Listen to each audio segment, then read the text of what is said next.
How many of you know someone who smokes marijuana? Despite only scratching the surface of a topic that has been debated for decades, my research concerning the prohibition and the potential benefits of legalizing marijuana only led me to more questions. To begin, according to the DEA, marijuana is a Schedule 1 drug, meaning that it has a high potential for abuse and no legitimate medical value. Cannabis, also known as marijuana, is listed alongside the likes of heroin and numerous other synthetic substances. Some countries have chosen to embrace cannabis, and even 19 of our own states have chosen to legalize medical marijuana, according to procon.org. Cannabis has a bad reputation ever since it's been prohibited. You may have heard that smoking marijuana kills brain cells. In 1974, the Dr. Heath and Tulane study was said to administer monkeys 30 joints a day and concluded that their deaths had been caused by dead brain cells. What they did not tell you was that the study was actually conducted by administering 63 joints through a gas mask within 5 minutes during only 90 days. It takes 3 to 5 minutes of oxygen deprivation for brain damage to occur. This lack of oxygen essentially suffocated the monkeys, causing the brain cell damage. Despite this flawed conclusion, Reagan announced that the most reliable scientific sources say permanent brain damage is inevitable when using marijuana. Since then, studies have shown no signs of brain cell loss and have actually, through a University of Saskatchewan study, been shown to possibly stimulate brain cell growth. But isn't it addictive? It is true that more teenagers and people are in treatment for marijuana than other drugs combined. But why? When a person is caught possessing cannabis, they are usually given two options. They can either receive a fine and go to jail, or they can receive treatment. The obvious choice for most offenders is to enter treatment. Treatment labels these offenders as addicts, supporting the claims that marijuana is in fact addictive, but when it realistically is less addictive than coffee. If it is not physically addicting, then why is marijuana considered a gateway drug? Well, when you have a drug that is prohibited but remains in demand, a black market is established. Individuals have to find a dealer to obtain the product and may have harder drugs that they wouldn't normally be exposed to. Nothing in the cannabis plant makes the user want to try harder drugs. So what about those above the influence commercials that say marijuana will make you lazy? It is estimated that over 50 million Americans and half of Canada's population have tried marijuana. Yet both of these societies seem to flourish. So, if most of these negative things you have heard about marijuana are false, why is it illegal?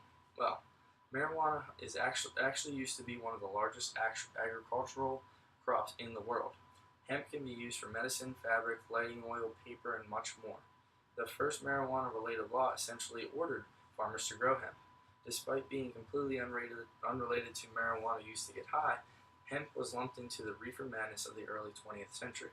During this period, yellow journalism depicted blacks and Mexicans who smoked marijuana, raping women, and committing violent acts. This eventually led to the 1937 Marijuana Tax Act requiring anyone who wanted to grow hemp to purchase a stamp. The only problem was that they weren't giving any of these stamps out. All forms of cannabis essentially became illegal until World War II, when the government decided hemp was useful again. It was not until 1948 that the marijuana law came back into question and Congress realized that marijuana became illegal for the wrong reason. Cannabis did not make people violent, it made people pacifists.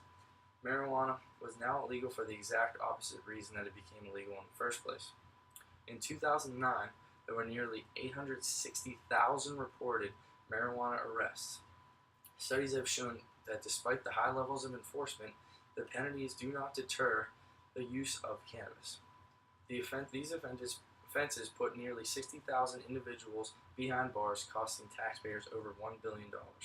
That doesn't take into account the $7.7 billion taxpayers paid to arrest and prosecute individuals for marijuana violations, and the billions that go into corrections.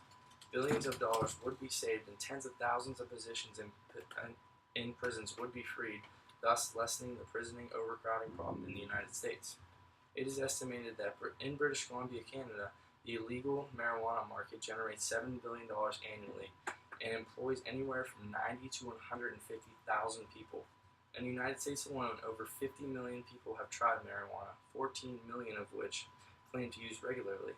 With a market like that, we could be harvesting, packaging, and handling the sales of marijuana modeled after alcohol. A license to sell cannabis-related products would be hard to obtain and easy to revoke. This sort of regularization would keep marijuana out of the reach and out of the hands of children. Regulation, of course, would be subject to taxation. It is estimated that taxing cannabis would generate $10 to $14 billion, not including the $7.7 billion the United States would save in prosecuting users and the billions the taxpayers pay in order to incarcerate them. This sort of income could be used to lower taxes, healthcare costs, maintain highways and hospitals, or anything deemed necessary. Legalizing cannabis would reopen the hemp market. Hemp is considered the most useful plant in the world and is able to produce over 5,000 textile products from its thread-like fiber and over 25,000 products from its cellulose. It is the strongest natural fiber in the world and can grow almost anywhere without herbicides. It produces more pulp per acre than timber that can be used for any quality of paper. Opening the hemp market would create hundreds of thousands of jobs, but the benefits of legalization do not end there. Although legalized in 19 states already, the medical marijuana market would open nationwide, allowing patients of all sorts to take advantage of this in order to relieve a variety of symptoms. Proponents of medical marijuana argue that it is a safe and effective treatment for the symptoms of cancer, AIDS, ADD, insomnia, glaucoma, epilepsy, and many other conditions. Medical cannabis is not limited to adults. In Montana, CNN reported that Cash Hyde, a 2.5-year-old boy, fought a brain tumor with the help of medical cannabis. His father recollects him hallucinating under prescribed drugs and even unable to eat for over 40 days. By ingesting an edible form of cannabis, Cash was able to keep food down and sleep well. Research has even shown that marijuana can reduce a cancer patient's tumor growth. If this natural plant has so many practical uses, why haven't pharmaceutical companies pushed for legalization? The problem is that cannabis is most effective in its natural state. It is a multi-molecule plant, and in 1930, plants became unable to be patented. With no patents, no money is to be made. Annually, there's about 435,000 people that die from tobacco, 85,000 from alcohol, and 32,000 from prescription drugs. How many die from marijuana? 0. Cannabis remains to be beneficial medically and has the potential to be valuable financially. Regulating marijuana in a similar manner to alcohol would generate billions of dollars in tax revenue and create hundreds of thousands of jobs, not only in the cultivation of marijuana for recreational use, but in the expansion of a market for the most arguably useful plant in the world, hemp. All the while, the government would save billions of dollars they use to prosecute and incarcerate individuals for victimless crimes, thus helping relieve the prison crowding in the United States, an ongoing problem. I think it's time to live above the ignorance.